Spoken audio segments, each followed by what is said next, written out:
ত্রয়োদশ জাতীয় সংসদ নির্বাচনের রেশ কাটতে না কাটতেই এবার আলোচনায় ঢাকার 2 সিটি কর্পোরেশন নির্বাচন। ঈদ উল ফিতরের পর অনুষ্ঠিত হওয়ার পথে এই নির্বাচনকে ঘিরে ইতিমধ্যে শুরু হয়েছে উত্তেজনা।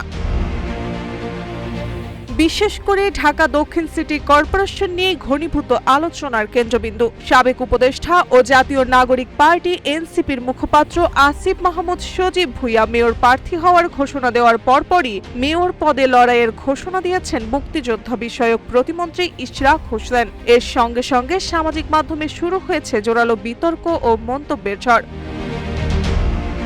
22 ফেব্রুয়ারি প্রাথমিকভাবে আসিফ মাহমুদ সজীব ভুঁইয়ার নাম ঘোষণা করেন এনসিপির একাধিক নেতা। ভবিষ্যৎ হোক নিরাপদ, বিনিয়োগ হোক বিশ্বস্ত, আর আমার পছন্দ সল্ট বে। ওয়েলকাম টু সল্ট বে। 23 ফেব্রুয়ারি নিজের ভেরিফাইড ফেসবুক পেজে ঢাকার দক্ষিণ সিটি কর্পোরেশন থেকে নির্বাচনের ঘোষণা দেন ইশরাক হোসেন। নেটিজেনরা দুই নেতার এই প্রতিযোগিতাকে ইমেজ রক্ষার যুদ্ধ হিসেবে দেখছেন, কেউ বা বলছেন এটি প্রত্যাশিত। তবুও দুজনকে শুভকামনা জানাচ্ছেন অনেকেই। এর আগে 2020 সালে ডিএসসিসি নির্বাচনে আওয়ামী লীগের প্রার্থী ব্যারিস্টার শেখ ফজলে নূর তাপসের কাছে পরাজিত হন ইশরাক হোসেন। তবে ওই নির্বাচনে জালিয়াতির অভিযোগ ওঠে।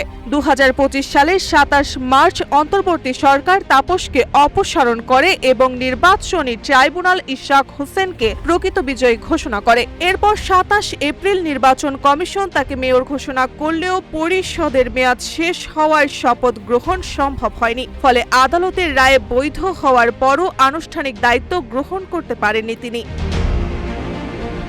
ঢাকা দক্ষিণে নির্বাচনের এই দুই নেতা ছাড়াও আলোচনায় রয়েছেন জামায়াত ইসলামীর প্রার্থী হাজী এনায়েতুল্লাহ, যিনি 11 দলীয় জোটে ঢাকা 7 আসনের এমপি প্রার্থী ছিলেন। এছাড়া ত্রয়োদশ জাতীয় সংসদ নির্বাচনের পর আলোচিত মডেল মেঘনা আলমও এবার মেয়র পদে প্রতিদ্বন্দ্বিতা করার ইঙ্গিত দিয়েছেন।